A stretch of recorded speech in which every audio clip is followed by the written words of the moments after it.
दोस्तों, क्या कभी आपने नोटिस किया है, आपने फ्लाइट की टिकट बुक करी 5,000 रुपए में, लेकिन आपके बगल वाली सीट पर जो अंकल बैठे हैं उन्होंने वही सेम फ्लाइट की टिकट सिर्फ 3,000 रुपए में बुक करी है। ऐसा लगता है जैसे कोई लॉटरी चल रही हो, जहां पर हर सीट का अपना एक अलग प्राइस टैग है। कभी प्राइस रात को 2 बजे कम हो जाते हैं तो वीकेंड आते ही टिकट प्राइस जो है आसमान छूने लगता है। क्या ये कोई हिडन एल्गोरिथम है जो हर पल हमें ट्रैक कर रहा है, या ये सिर्फ डिमांड और सप्लाई का सिंपल सा खेल है? Why this unfairness? आपको आज मैं बताता हूं, एयरलाइन प्राइसिंग कोई भी किसी भी प्रकार का रैंडम लक या खेल नहीं है, बल्कि एक बहुत ही कॉम्प्लेक्स एल्गोरिथम है। And today we are going to decode that code. हम समझेंगे कि एयरलाइन कैसे डिसाइड करती है कि किस इंसान से कितना पैसा वसूलना है। पहले के जमाने में प्राइसिंग बहुत ही सिंपल होती थी। ट्रेन की तरह एयरप्लेन की सीट सिर्फ फिक्स रेट पर ही बिका करती थी। आप एयरलाइन ऑफिस जाते थे या किसी ट्रैवल एजेंट के पास जाकर के टिकट की बुकिंग करा लिया करते थे। प्राइस बहुत ज़्यादा होता था, जिस वजह से बहुत सारी सीट्स जो हैं वो प्लेन के अंदर खाली जाती थी। मगर 1970 तक एयरलाइन को रियलाइज हो चुका था कि खाली सीट से बड़ा नुकसान कोई और नहीं है और प्राइसिंग मॉडल चेंज करने की ज़रूरत है, जिसकी वजह से वो खाली सीटों को भर सके और मनमानो दामों पर भी महंगी टिकटें बेच सके। बेसिकली एयरलाइन सीट्स एक पेरिशेबल गुड की तरह है। जैसे सब्जी मंडी आप शाम को जाते हैं और सब्जी वाला किसी भी रेट पे सब्जी देने को तैयार हो जाता है, क्योंकि उसके बाद चीज़ की वैल्यू 0 हो जाती है। ऐसे ही प्लेन के अंदर खाली सीट लेकर के उड़ना एयरलाइन या व्यक्ति के लिए बिल्कुल 0 प्राइस के बराबर होता है। महंगे दामों पर टिकट बेचने का ये स्कैम कोई कल परसों या रिसेंटली शुरू नहीं हुआ। इसकी शुरुआत हुई थी 1978 में, जब सरकारी कंट्रोल को पूरी तरह खत्म कर दिया गया था। लेकिन असली गेम बदला 1985 में, जब अमेरिकन एयरलाइंस ने कंप्यूटर एल्गोरिदम्स को ये पावर दे दी कि वो आपकी मजबूरी पहचान सके और टिकट का दाम बढ़ा या घटा सके। अब एयरलाइन टिकट का प्राइस कभी भी बढ़ाया या घटाया जा सकता था, बट परेशानी अभी भी एक बाकी थी कि खाली टिकट को कैसा भरा जाए। इसका आंसर छुपा है सबसे बड़े एयरलाइन के सीक्रेट पर, जो है फेयर बकेट्स।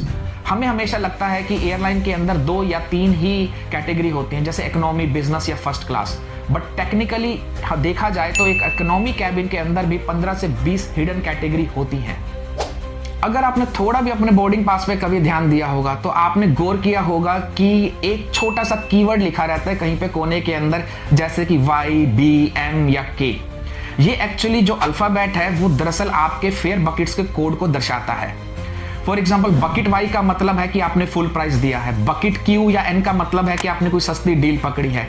एयरलाइन का कंप्यूटर सिस्टम इन बकेट्स को हमेशा ही मॉनिटर करता रहता है। फॉर एग्जाम्पल, बकेट A में 10 सीटें हैं 2000 की। जैसे ही वो 10 सीटें बुक कर ली जाती हैं तो वैसे ही बकेट A खत्म, सिस्टम ऑटोमेटिकली बकेट B की सीटें जो है ओपन कर देता है, जिसका प्राइस या तो 2200, 2500, 3000 कुछ भी हो सकता है। इसलिए जब कभी भी आप देखें कि only 2 seats left at this price और only 1 seat left at this price, तो ये किसी भी प्रकार का कोई झूठ नहीं है, ये बिल्कुल सही फेयर बकेट्स की मार्केटिंग गेम है। कभी आपने ऐसा देखा है कि आपने टिकट बुक करने जा रहे हो, आपने सारी डिटेल भर दी और आप बिल्कुल लास्ट पेज पर हो जहां पे आपने पेमेंट करने वाले हो, तभी एकदम से मैसेज आता है, एक पॉपअप विंडो होता है, ticket not available at this price.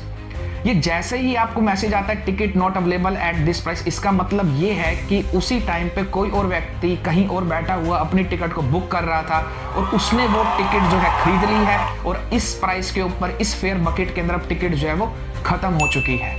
तो यहाँ पर एक तरह का जो एयरलाइंस है वो फोमो क्रिएट कर देती हैं, जिसको कहा जाता है फियर ऑफ मिसिंग आउट। और ये आपके अंदर एक पैनिक भी क्रिएट करता है कि जो ये टिकट से खत्म होने वाली, मैं फटाफट से टिकट बुक कर लूँ, अन्यथा हो सकता है मैं ट्रैवल इस एयरलाइन से ना कर पाऊँ।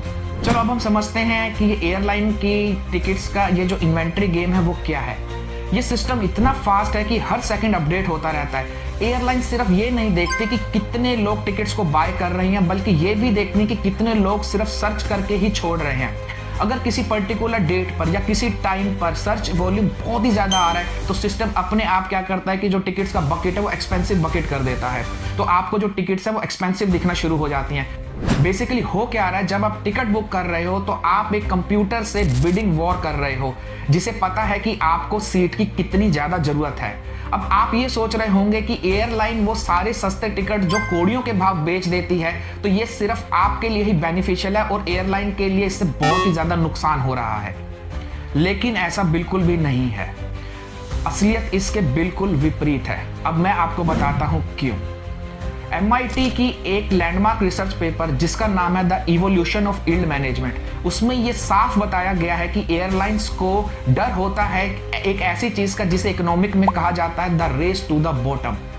अगर डायनेमिक प्राइसिंग नहीं होगी तो सारी एयरलाइन सिर्फ सस्ता बेचने की रेस में जुट जाएंगी, एक्सेसिव डिस्काउंट्स देंगी लोगों को। इससे ऐसा होगा कि सबका प्रॉफिट, सारी एयरलाइंस का प्रॉफिट जो है वो बिल्कुल खत्म हो जाएगा और कुछ एयरलाइंस जो है बैंकरप्ट हो जाएंगी, जैसे कि आपने किंगफिशर और जेट एयरवेज का हाल ही में देखा ही है।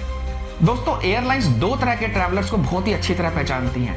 पहले हैं लेजर ट्रैवलर्स, यानी कि आप और हम जो फैमिली वैकेशन प्लान कर रहे होते हैं और हम लोग मंथ्स पहले ही टिकट की सर्च करना शुरू कर देते हैं, क्योंकि थोड़ी सी प्राइस सेंसिटिविटी दिमाग में हमेशा रहती है। इसलिए एयरलाइन हमें अर्ली बर्ड डिस्काउंट्स देने को तैयार रहती हैं। और दूसरे होते हैं बिजनेस ट्रैवलर्स।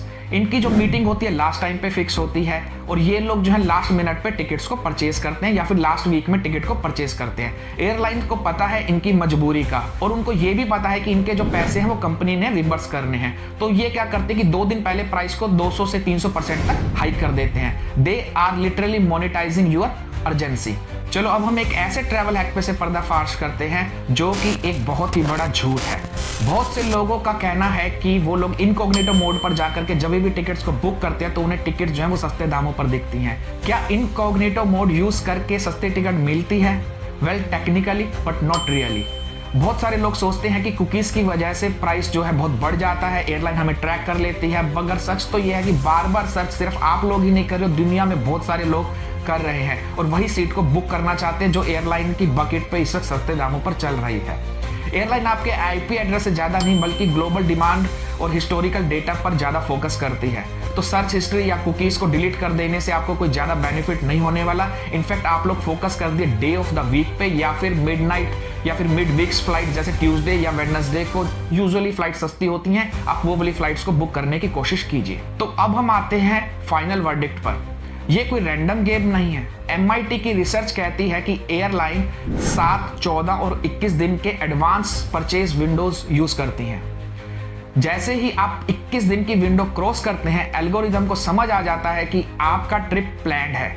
14 दिन पर अगर विंडो आपकी चली जाती है तो प्राइस फिर जंप हो जाते हैं और लास्ट के 7 दिनों में जो बिजनेस विंडो आती है उसमें तो प्राइस जो है आसमान छूने रखते हैं, क्योंकि एयरलाइन को पता है कि अब यहीं से ही पैसा बटोरने का अच्छा मौका है।